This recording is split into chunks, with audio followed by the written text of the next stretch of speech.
المجلس اللي ما يراحب في قدومك لا تجيه، لو كان سقف عاج والتركي صنع زوليته.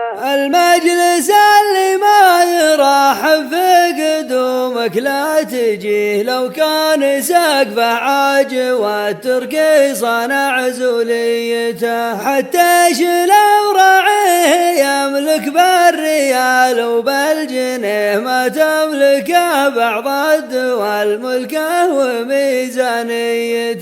الرجل لا منصار لا كلمة ولا رأي وجيه، ما غدا له في المكان اشداد يحفظ جيته. استغفرك يا الله من بعض النوايا والوجيه، لا خصهم ضيف مسير شككوا في نيته. لكن على ما قيل يا وجه النزيه ابن النزيه، الناس تعرف طيب النية على عفويته. الملتزم بالصبت ما يخطي ولا يخطى عليه، نشهد ان الصمت يحفظ للرجل شخصيته. لا تعطي الهذار وجه ولا تخاوي لك سفيه، لو ساق لك جاه وطاش قاله طاقيته. ما يطرح